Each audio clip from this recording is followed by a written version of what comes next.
why is maintaining peace sometimes harder than actually reaching a peace agreement in the first place? It's a great question, and honestly, it's one of the biggest paradoxes in military history. Right, because you think, the papers are signed, the hands are shaken, and it's over. But for this deep dive, we are exploring a fascinating chapter from the late 1980s.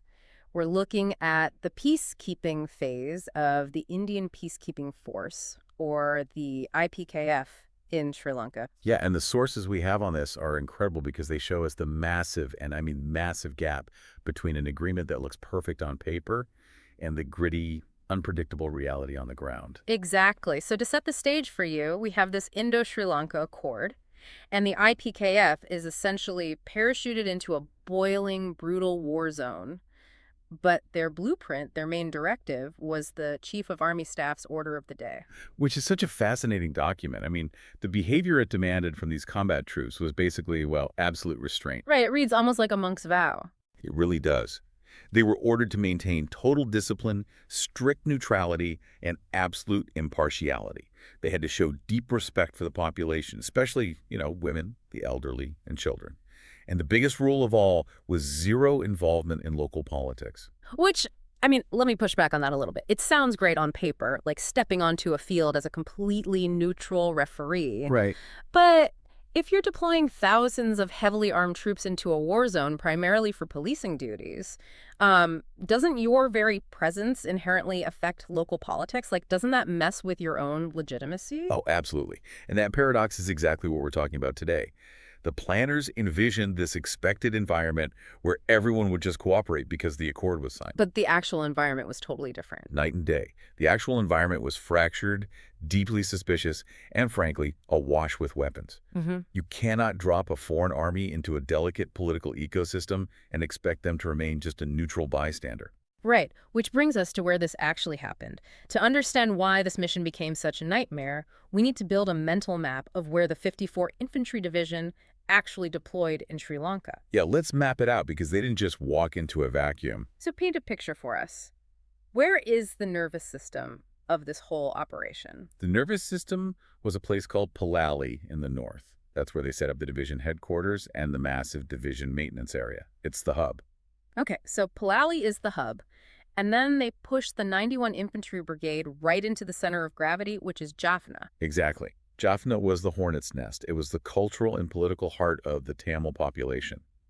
And it's worth noting here that Brigadier de Silva of the Sri Lankan Army was acting as the garrison commander and liaison officer there. Got it. And they're not just in the north, right? They're spread out. Right. They were spread incredibly thin. Moving south, they put the 47th Infantry Brigade and one light battery in Vavunia, which is a crucial transit town. Okay, Vavunia. And then over on the eastern coast, you've got the 76th Infantry Brigade covering Trincomalee, which is a major port, plus another light battery, KKS. And initially, they took responsibility for Batticaloa and Emperai down the coast. That is a massive, incredibly exposed geographic footprint.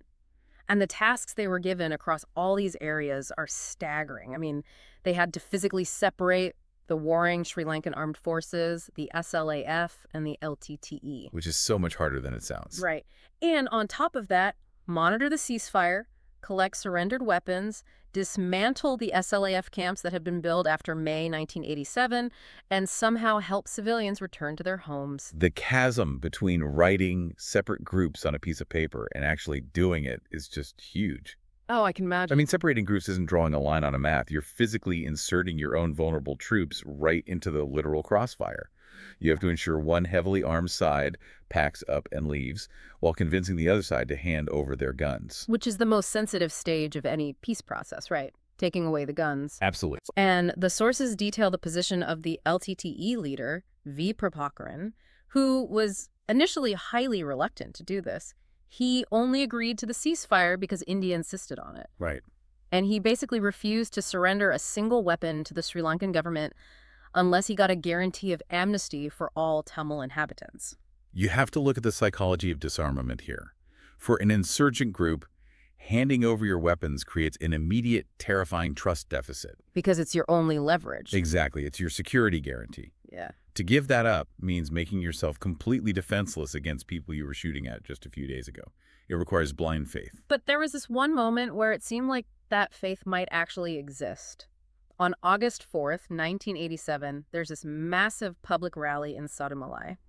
Prabhakaran announces the weapon handover, and he famously tells the crowd, "We love India." Which was a huge deal at the time. Right. So for a brief second, the accord is functioning. Walk us through how this was actually supposed to sequence out. So the planned sequence was pretty logical. First, enforce the ceasefire, then execute the weapon surrender. After that, the simultaneous withdrawal of the security forces, followed by the population returning. And then finally, the political process. Exactly. But doing the weapon surrender and the security force withdrawal at the exact same time was a logistical nightmare. I bet. I mean, the sources show there were these formal surrender ceremonies, a collective one for the LTTE, overseen by the general officer commanding of the 54 Division and the Sri Lankan Defense Secretary. Right, and individual surrenders for the other groups. But at that exact same time, the Sri Lankan armed forces had to urgently withdraw down south to Colombo. Because of a completely separate issue, right? Yeah, the JVP militancy, which was a Marxist insurgency in the south, was suddenly flaring up. The government desperately needed its troops back in the capital. So how do you pull an entire army out of the north without everything collapsing? Through a brilliant logistical loop, Indian transport aircraft would fly from Madras to Palali, loaded with supplies for the IPKF. They'd unload, and then immediately pack the planes with withdrawing Sri Lankan troops. Oh, wow. Yeah, they'd fly them down to Colombo, but to save the IPKF's fuel in the north, they would refuel the planes in Colombo and then fly empty back to Madras to start the loop over. That is so clever. So as the Sri Lankan forces pull back, the guns kind of go quiet, and there's this window of hope. The IPKF starts pushing these confidence-building measures, right? Yeah, the CBMs. You have to prove to the people the peace is real. And they did a lot. They cleared roadblocks, they repaired railways, roads, airfields, they helped reopen banks and brought in huge medical assistance. Which is textbook peacekeeping. Right. The sources even mentioned they were clearing booby traps, and sometimes the very people who laid the traps were helping them find them. It's all about that cause and effect chain. Security restoration leads to normal life restoration, and normal life theoretically builds public confidence. If you clear a minefield so a farmer can work, you're building trust. But wait, I have a question about that. The IPKF even proposed setting up a local police force, right? Enrolling LTTE cadres to make them feel secure. They did propose that, yes. But if all these welfare measures are happening and they're building trust, why does the weapon surrender suddenly start slowing down? Because of the fatal flaw in this entire operation, partial disarmament. Meaning not everyone gave up their guns. Exactly. The LTTE wasn't the only group. As they started disarming, they looked around and realized they were becoming progressively weaker compared to multiple other armed groups. Oh, man. So it's an immediate security imbalance. Right. They felt incredibly vulnerable. And around mid-August 1987, things hit a breaking point. Several LTTE cadres are killed in Mannar. Right, and the LTTE blames this new TriStar group, which was a merger of 3 other militant factions, the EPRLF, Paloti, and Tilo. And here's the crucial part. The LTTE claimed these rival groups were being backed and instigated by Indian intelligence agencies. Wow, okay, so the LTTE doesn't just complain, they unleash this swift, ruthless retaliation. Over 100 rival militants are killed. It was an absolute bloodbath, and that retaliation cycle destroyed any illusion of peace.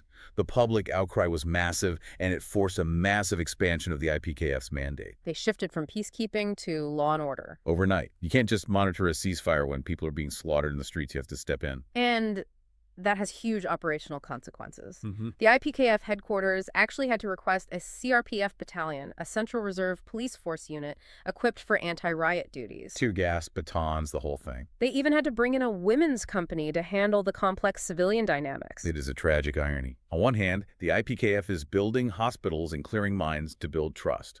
On the other hand, Indian intelligence agencies are, whether deliberately or inadvertently, sabotaging that trust by backing rival groups. The agencies fail to operate in tandem. Completely. Yeah. And it resulted in tragic consequences. So now the mandate is expanded, trust has evaporated, and the IPKF is essentially fighting a war blindfolded. Which brings us to the operational nightmares. The sources describe an intelligence black hole. It was staggering. I mean, they didn't even have basic maps. Wait, really? No maps? Initially, no. The College of Military Engineering actually had to print temporary maps and rush them over, just to tide them over, until Army HQ could send proper stocks. That is wild. Weak intelligence leads to poor understanding, which leads to massive operational difficulty. They couldn't infiltrate the LTTE. The RNAW representative, the intelligence wing representative at HQ, was basically reticent with nothing to add. And I'm guessing local police intel was completely non-existent. Zero.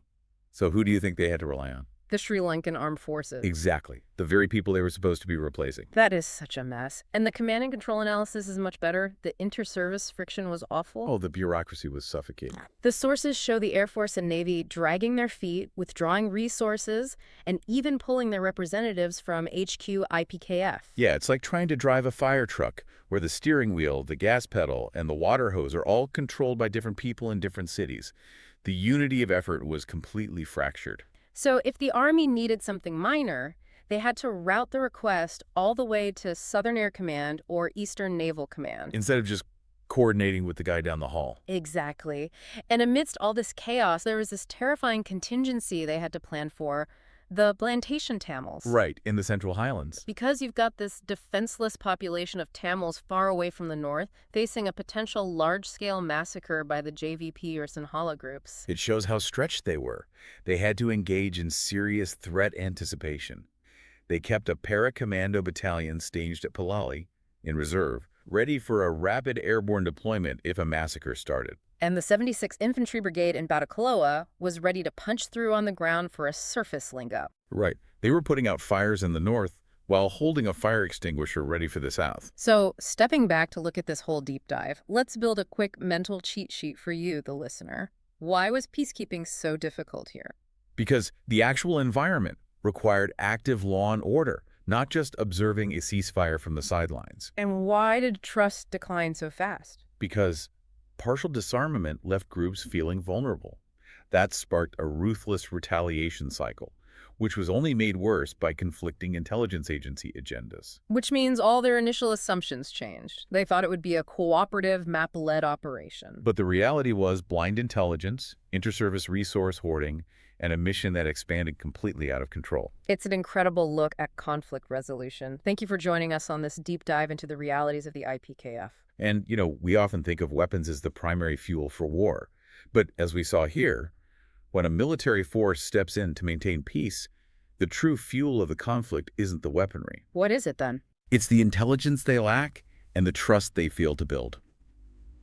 In the end, you have to wonder, is true disarmament even possible without first disarming the fears of the people holding the guns? Something to think about.